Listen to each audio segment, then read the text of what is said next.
Hi kids, I'm Igal. This week parsha is called Nitzavim. Nitzavim is the 8th parsha in the last book of the Torah Dvarim.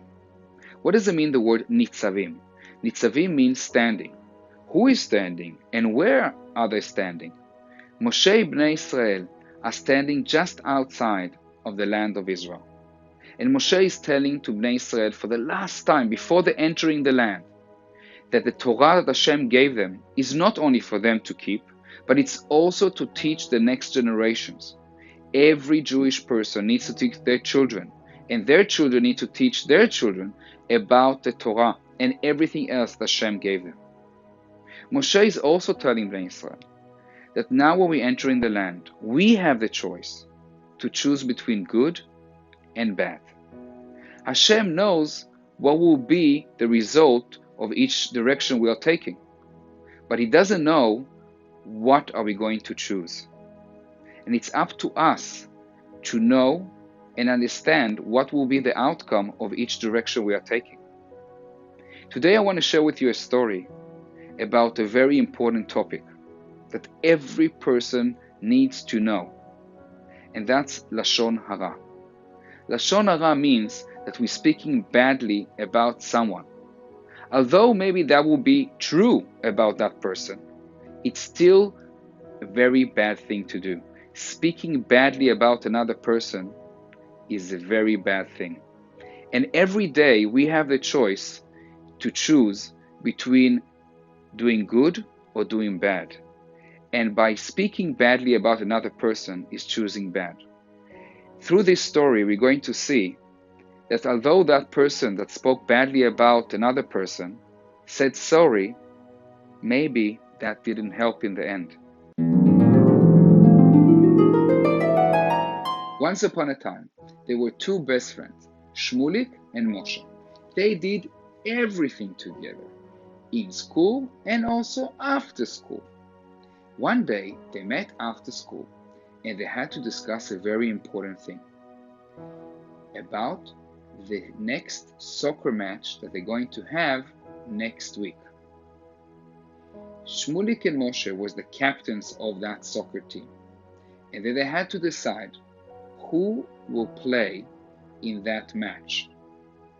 Moshe asked Shmulik, "Have you thought about a person that can join our team?" So Shmulik said, "Well, I haven't really thought about a person who can join us, but I did think about a person that definitely shouldn't join us." So Moshe looked at Shmulik and he said, "Who did you think about? Who is that person?" So Shmulik said, "Avi. Avi is a really bad soccer player." So Moshe asked him, "Why? Why is he so bad?"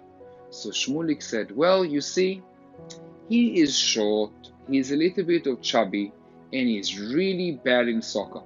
I'm sure that if he will join us next match, we will lose."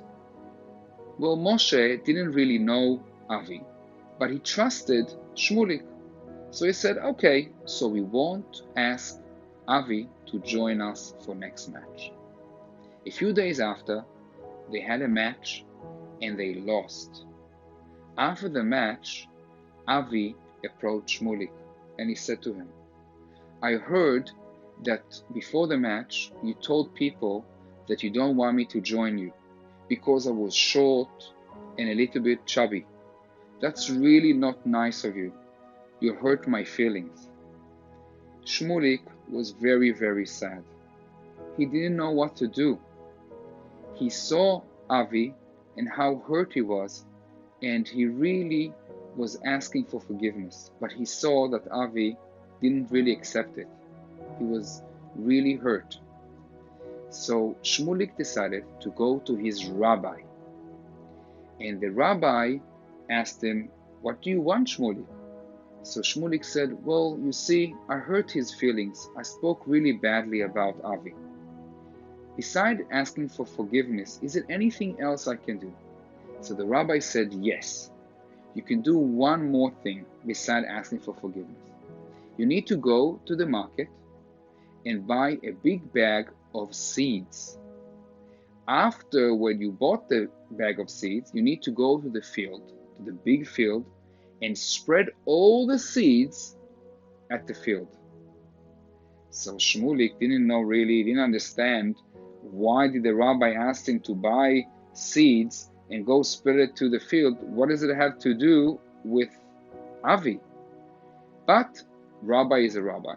So he listened to him, he went to the market, he bought a bag of seeds and went to the field and spread the seed everywhere. He went back to the rabbi and he asked him, Rabbi, am I now forgiven? Is this what I need to do to get forgiveness from Avi and from you? So the rabbi said to him, you need to do one more thing before you get forgiveness. You need to go back to the field and collect all the seeds back to the bag. Shmulik looked at the rabbi and said, but I can't do that. They are so small, the seeds. They are everywhere. So the rabbi looked at Shmulik and he said, now you understand the power of Lashon Hara. When you spoke badly about one person, it didn't stay with one person only. It went everywhere. Everybody spread the Lashon Hara that you just said. And can you go now to every person and ask for his forgiveness? You can't do that. The world is too big. There's too many people in the world. And that's why when you are thinking about speaking badly about another person, think twice, because you can't ask for forgiveness from only one person. You need to ask from everyone who heard it, and that's impossible. Shmulik understood how badly it is to speak Lashon Hara, and he promised himself he will never do that again. So what can we learn from this story that we just heard? Speaking Lashon Hara is a really bad thing. Remember the choice that Moshe told us that we need to do, to choose between good and bad. And by speaking Lashon Hara, we choose the bad way. If we don't speak Lashon Hara, we choose the good way. And I hope that everyone will choose always the good way and not speaking Lashon Hara about others. I want to take this opportunity and wish you all Shana Tova Umetuka. Now we're going to hear from Gabriel how he blows the shofar.